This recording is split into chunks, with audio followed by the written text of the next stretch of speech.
our emotions are just part of the human condition. It's really important that we all experience emotions and that we work to try and understand them. For many of us, there have been lots of changes in our daily lives. COVID-19 has brought changes in how we live, how we work, how we socialise. So it's really important that we think about the emotional impact as well as the physical impact that is having for each of us in our day-to-day living. So if we actually think about the components or the individual pieces that make up our emotions, it's actually quite a complex piece. So we're not taught about emotions in school. It's not stuff that we really get to think about so much. We just notice our emotions when they're really strong often. So I want to try to break it down into kind of what our emotions are. So the first thing we need to think about is events. So if we think about events as something that's either outside of us or it can be something that's inside of us, like a memory. So an outside event, for example, might be watching a news item. We're all watching TV and we're all consuming social media now, where we're seeing lots of things in our environment that are events that are triggering some emotional response. And we're also seeing things like yellow signs related to COVID-19 and coronavirus that are also triggering for us at the moment. So what happens next? So we think about then noticing and observing these events. And when we observe these events, we have thoughts. So our thoughts are often classify things as either being good or bad or being black or white. So lots of the things that we're now experiencing in the context of COVID, we are kind of classifying as being maybe in the not so good category. And when we interpret things in that way, when we have those kinds of thoughts, that has an impact on how our body responses and our emotions. So our body responses tend to be made up of changes in brain reactions. So there are chemical changes in our brain. We might notice body changes, so that if we're particularly anxious, we might notice that our body tenses or that we clench up. And then we also might notice that we have urges to act or to kind of move or to do something differently as a response to what we see and what we hear at the event, and kind of how we interpret that event or what we think. So once we kind of put those pieces together, once we kind of understand those bits of the jigsaw around emotions, the event, the thoughts and the body response, it's easier then for us to actually put words or put a label on what it is that we're experiencing. So for example, we might notice some of these changes, notice the tension, and you might label that as I'm feeling anxious or I'm feeling afraid or feeling fearful.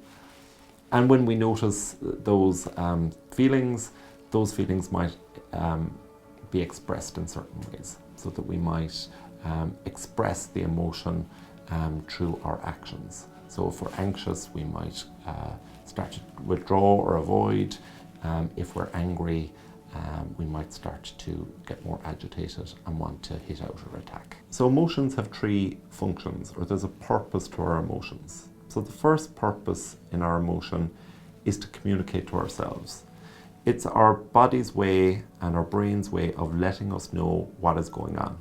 So for example, if it's a thing that I have lost something, if I have lost social contact, I might feel sad. I might think that this is something that I don't like, and I might start to notice that sadness and feel it and experience it as a loss. So it's communicating to me that I've lost something important in my life. The second purpose or function of emotions is to communicate to others. So for example, if I have lost something and I was to feel upset and was starting to look downcast or maybe even started to cry, those behaviours start to communicate to other people that I am experiencing emotion, that I am sad, that I have lost something. So I can put that out as words, I can name the feeling of being sad, but I can also express it in a behavioural way. So the final function of emotion is to urge us to take action. So for example, if something is bothering me or I'm annoyed about something or frustrated about something, that feeling urges me to make that frustration known, that I need to communicate to people that something in the world isn't right, somebody has caused me harm, somebody has blocked an important goal of mine, and the feeling is helping communicate to me that I need to do something different, or that I need to act in a certain way to rectify that situation so that the emotion has done its job. So it's really important that we realize that these emotions have a purpose, they have a function, there's a reason that they're there, and they're trying to help us navigate our way through the world and give us information so that we can actually listen to those emotions and that we can respond in a more effective way. So now that we have a better understanding of our emotions, it's really important that we think about how we actually respond to them. So we have choices here. And I'm going to teach you a skill, and this is called the opposite action to reduce or change emotions. And we use this skill in the context of our intensity of emotion not being justified or not fitting the facts. So if we think about COVID-19, understandably, lots of people feel fear at the moment, and lots of people are being encouraged to socially distance, step away and avoid. And that makes sense, it keeps us safe. However, if we ratchet up the fear and we feel very, very anxious, it might cause us to completely avoid all contact. It means that we shut down from going out, getting exercise or doing necessary shopping. So the opposite action here is to approach, to actually do those tasks with a degree of caution, but not let the fear completely stop us from doing what's necessary. If we think about COVID-19, understandably, some people are feeling very frustrated at the moment. And when we're frustrated and feeling angry, the urge that we get with that is to hit out or to attack. And at the moment, hitting out or attacking is not justified, particularly if it's your home environment or you're frustrated being cooped up. That doesn't make sense. So here, if we're going opposite action, the focus here is on being a bit more gentle, being a bit kinder to each other. It's not acting on that urge to hit out, because the frustration and the anger and the urge to hit out does not fit the facts.